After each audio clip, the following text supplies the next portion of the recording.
good evening to you. This is Latika Shami from Press Legend 24.online. I welcome all my viewers. I am here at Press Club regarding a topic which is related to students.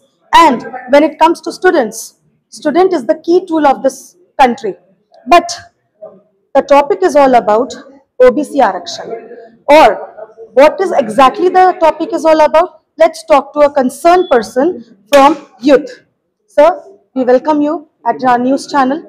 May I know your good name, sir? My name is Ranjit Harishchandra Thipe and I had passed UPSC Civil Services exam in 2018 with an All India rank of 480. But I was not allocated any service. So I was supposed to get into IPS or IRS. But I don't know whether I will get or not. This is because of the faulty implementation of reservation by the Department of Personnel and Training. Yeah. So, could you please explain us why we are not getting reservation when it comes to OBC?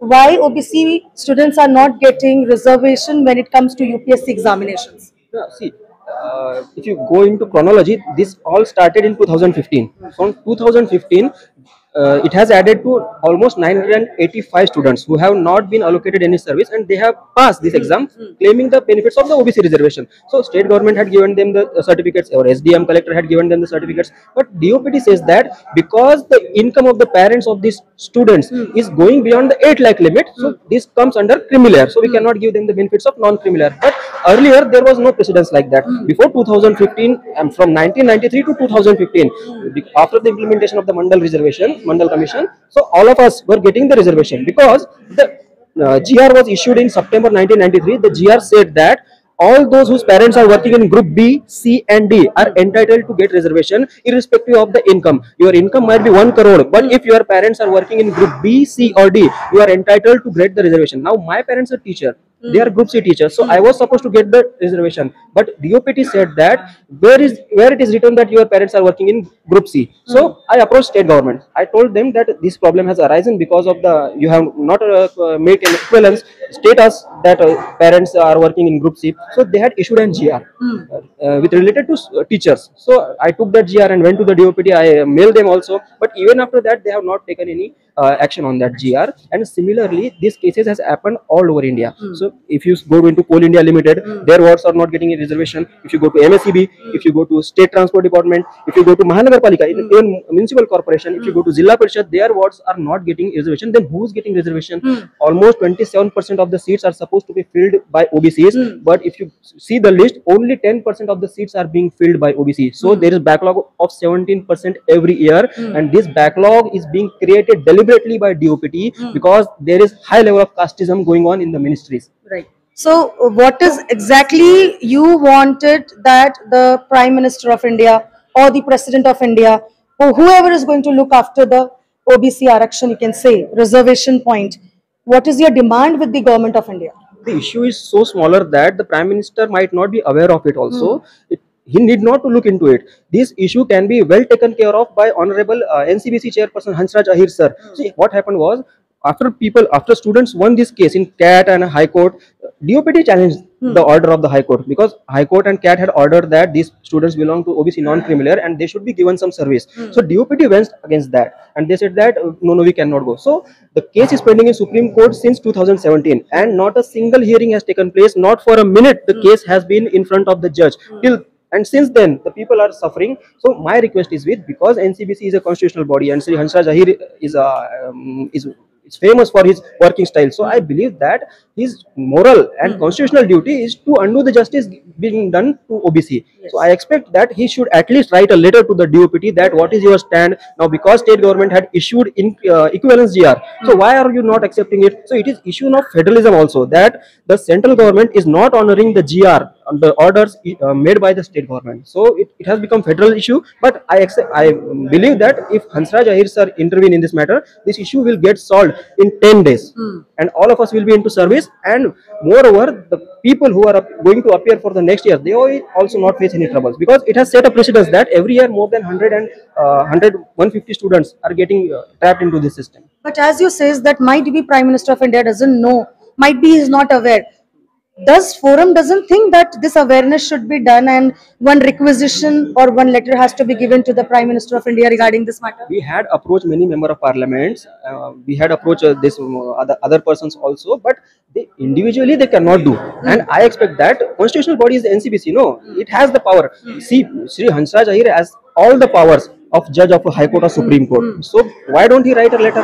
He should write the letter and it will get solved rather than going to this MLA, this MP. We had tried that, but individually they are not very effective. Yes. So as per what sir has said that individually it is not possible, but Hansraj Ahir sir is there who has the constitutional rights, who can accordingly take the case on a board as it is pending in the Supreme Court since 2017. Only the forum needs that at least the trial should get started, at least the case should get started in the court so that the people who are sufferers, especially the OBC reservation candidates, they will get all the benefits once the case is passed.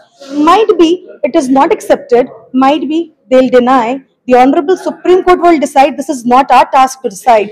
But let Honorable Supreme Court, through Hansraj Ahir, request the forum that at least go accordingly with the law. And we are law citizens, we are law-abiding citizens of India. With this, I, Latika Shami, thank you for joining with us. Press the bell icon, subscribe, comment. With cameraman Vivek, I'm Latika Shami for Press Legend 24.online. Thank you. मुख्य संयोजक OBC युवा अधिकार मंच आणि माझ्यासोबत आहेत रणजित तिपे, हे UPSC 2018ला pass झालेले विद्यार्थी आहेत आणि NISA आमच्या संघटनेचे उपाध्यक्ष सुद्धा आहेत. UPSC तुम्हाला सर्वांना माहिती आहे, भारतातली सर्वोच्च जी परीक्षा आहे त्या UPSCमध्ये OBC विद्यार्थ्यांना आरक्षण नाकारल्याबद्दल ही पत्रकार परिषद आहे आणि हे आरक्षण जवळपास मागील 8 वर्षापासून नाकारले जाते आणि कुठलीही नियमबाह्य गोष्टी करून UPSC पास झालेल्या विद्यार्थ्यांना ज्यांना नॉन क्रिमिलियर मिळते, ज्यांना नॉन क्रिमिलियरच्या माध्यमातून राज्यामध्ये डेप्युटी कलेक्टर, DYSP, तहसीलदार असे पदं मिळतात पूर्ण भारतभरात. फक्त भारत सरकारचा DOPT विभाग आहे जो PMOच्या अंडरमध्ये येतो, department of personal and training, त्याला भारत सरकारचा कार्मिक आणि प्रशिक्षण विभाग म्हणतात. त्या विभागाच्या माध्यमातून UPSC पास झालेल्या विद्यार्थ्यांना नोकरी नियुक्त्या मिळतात, सर्व्हिस अलोकेशन किंवा कॅडर अलोकेशन मिळते. तर या DOPTच्या माध्यमातून या OBC विद्यार्थ्यांचं आरक्षण ॲक्च्युअली नाकारलं जातं आणि वारंवार या सगळ्या गोष्टी होत असताना 2016ला सर्वप्रथम 2015-16ला पास झालेल्या विद्यार्थ्यांना नियुक्त्या दिल्या गेल्या नाही. तर असे विद्यार्थी Madras high court, Chennai high court, cat, Delhi high court अशा ठिकाणी गेले आणि सर्वच ठिकाणी या विद्यार्थ्यांच्या बाजूने निकाल लागला आणि सर्व विद्यार्थ्यांना म्हणजे DOPTला सांगण्यात आलं की हे विद्यार्थी OBC आहेत, यांना तुम्ही नियुक्त्या द्या. परंतु DOPT म्हणजे department of personal and training हे 2017ला या सर्व विद्यार्थ्यांच्या विरोधात सुप्रीम कोर्टात गेली आणि 2017 पासून ही केस सुप्रीम कोर्टात सुरू आहे. भारत सरकार विरुद्ध रोहित नाथन नावाची ही केस आहे आणि 2017 पासून ती केस सुरू आहे. अजूनपर्यंत एकही सुनावणी झालेली नाही. त्याआधी तुम्हाला माहीत असेल उच्च न्यायालय सुद्धा एक मोठं न्यायालय आहे आणि त्यांनी या सगळ्या केसेस क्लिअर केल्यानंतर सुद्धा DOPT विरोधात गेली आणि आत्तापर्यंत एक केस सुरू आहे, हिअरिंग होत नाही. मागील सर्वश्रुत तुमचे जे CGI आपले CGI जे होते, एक CGI चंद्रचूड साहेब, त्यांच्या बोर्डात सुद्धा ही केस होती. 1.5 वर्ष त्यांनी हात लावला नाही आणि त्यानंतर सुद्धा आता एक ऋषिकेश रॉय हे जज होते सुप्रीम कोर्टाचे, ते रिटायर्ड झाले 31 तारखेला. त्या विद्यार्थ्यांना मोठी चिंता आलेली आहे. मागील कोरोनाच्या आधी यांना वाटायचं की काहीतरी होईल यामध्ये आणि सर्व निकाल यांच्या बाजूनी आहे. तर नक्कीच यांना त्यामधलेच एक विद्यार्थी आहे आणि ह्या सर्वांनंतर या विद्यार्थ्यांना वाटले की NCBC नावाचा एक मोठी कॉन्स्टिट्युशनल बॉडी भारतामध्ये आहे, जे मोदी साहेब नेहमी सांगत असतात की आम्ही OBCंना आता कॉन्स्टिट्युशनल स्टेटस दिलेला आहे NCBCला. त्याचे अध्यक्ष जे आहेत ते NISA आपल्या चंद्रपूर जिल्ह्यातलेच आहेत आणि विदर्भातले आहेत आणि हे सुद्धा चंद्रपूर जिल्ह्यातले आहेत. तर याच गोष्टीने यांनी सगळी टीम बनवून हंसराज अहिर साहेबांना 2000 जवळपास ते जेव्हा ते चेअरमॅन झाले त्या दिवशीपासून भेटणं सुरू केलं आणि तुम्ही समजू शकता इतकी मोठी पोस्ट IRS, IPS, IASची याचे आईबाबासुद्धा किंवा हे किती वेळा भेटले असणार. तर हे सगळं भेटल्यानंतर सुद्धा सर्व गोष्टी क्लिअर असताना सुद्धा म्हणजे NCBCच्या चेअरमॅनला सर्वोच्च न्यायालयाच्या जजचे पावर असतात. सर्वोच्च न्यायालयात केस पेंडिंग आहे आणि DOPT एक छोटासा डिपार्टमेंट आहे भारत सरकारचा. हंसराज अहिर साहेब एक पत्र लिहून त्यांच्याकडून रिप्लाय मागवू शकतात, परंतु आजपर्यंत यांनी 50 निवेदन दिल्यानंतर सुद्धा 50 वेळा भेटल्यानंतर सुद्धा हंसराज अहिर साहेबांनी आतापर्यंत एकही निवेदन किंवा एकही पत्र केंद्र त्या DOPTला पाठवलं नाही. त्यांच्याकडून कुठलाही रिप्लाय आलेला नाही. या विद्यार्थ्यांना अजून काहीही माहिती नाही. तर आमची किंवा सर्वांच्या माध्यमातून हीच विनंती आहे की हे कोणतं सरकार आहे किंवा कोण त्या बॉडीचा अध्यक्ष आहे किंवा कोण जज आहे, यापेक्षा हे जे विद्यार्थी आहेत, या विद्यार्थ्यांची संख्या 985 आहे आणि जवळपास महाराष्ट्रातले 150 विद्यार्थी आहेत. आणि ह्या 150 विद्यार्थ्यांनंतर प्रत्येक वर्षी ती संख्या वाढत चाललेली आहे. आणि कोण लोक आहेत तर ST डिपार्टमेंटचे जे कर्मचारी असतात त्यांची मुलं, MSCBच्या कर्मचाऱ्यांची मुलं, अनुदानित शाळेतल्या शिक्षकांची मुलं, महानगरपालिकेचे कर्मचाऱ्यांची मुलं, त्यानंतर सेल असेल, गेल असेल, PSU जे असतात त्यांचे WCL असेल, तुम्हाला WCL माहिती आहे, त्यांचे मुलं, NTPCतली मुलं, बँका असतात, SBI असेल किंवा ICICI असेल, कुठल्याही छोट्या ज्या बँका असतात किंवा नॅशनलाइज बँका आहेत, अशा बँकेच्या कोऑपरेटिव्ह बँकेच्या कर्मचाऱ्यांना केंद्र सरकार खाजगी एम्प्लॉई समजते आणि हे सगळं नाकारत आहे. तर तुमच्या माध्यमातून हे प्रेस घेण्याचं कारण हेच होतं की हा मुद्दा केंद्र सरकारला सुद्धा कळावं आणि NCPCच्या चेअरमॅन साहेबांना सुद्धा कळावं. आम्हाला असं वाटतंय की हा जर मुद्दा हंसराज अहिर साहेबांनी घेतला तर 10 दिवसात हा मुद्दा निकाली लागू शकतो. इतकं फक्त काम आहे आणि 7-8 वर्षापासून ही पोरं सगळे फिरत आहेत, भारतभर फिरत आहेत. धन्यवाद.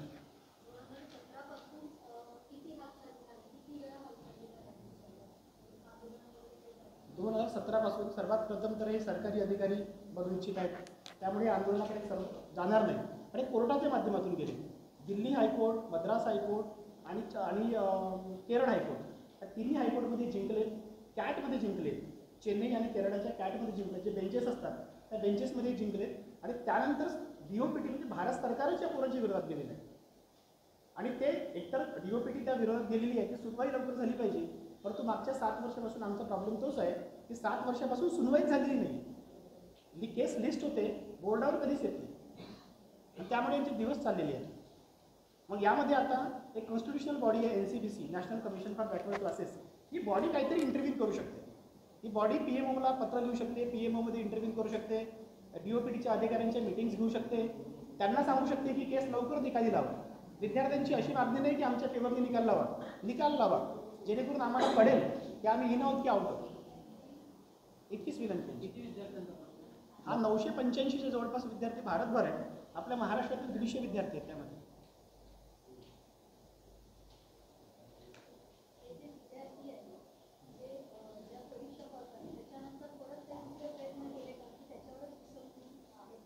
बरेच विद्यार्थ्यांनी पूर्ण प्रयत्न केलेत. काही विद्यार्थी असिस्टंट डायरेक्टर स्पोर्ट्स अथॉरिटीमध्ये पण लागले. UPSCच्या माध्यमातून जे लोक इंटरव्ह्यू देतात UPSCला, अशा विद्यार्थ्यांना डायरेक्ट इंटरव्ह्यू पण PSUs घेतात. तर त्यामध्ये काही विद्यार्थी लागले, काही IAS होण्याच्या ऐवजी IRS झाले. पण असे कित्येक विद्यार्थी आहेत, जवळपास 985-500 विद्यार्थी आहेत, त्यांना सर्व्हिसच मिळालेली नाही. कारण काय की परीक्षामध्ये 1000 जागा असतात फक्त UPSCला आणि पुढच्या वेळी प्री मेन्स किंवा इंटरव्ह्यू पास होईल याची खात्री नसते. आणि हे विद्यार्थी त्या सदम्यामध्ये असतात, त्यामुळे यांचा अभ्यासही तसा बरोबर होत नसेल आणि त्यामुळे कधी जसं यांच्या रणजित थिप्पेंनी या परीक्षेनंतर 2-3 वेळा मेन्स दिल्या, परंतु पूर्ण क्लिअर होऊ शकले नाही. पण ती परीक्षा क्लिअर झालेली आहे, त्या परीक्षेबद्दलच काहीतरी व्हायला पाहिजे. आणि काही जसं चेटोली नावाचे एक IAS अधिकारी आहेत, आपल्या लाखनी भंडाऱ्याचे आहेत ते, तर ते IAS मिळालं, त्यांना IAS मिळायला पाहिजे.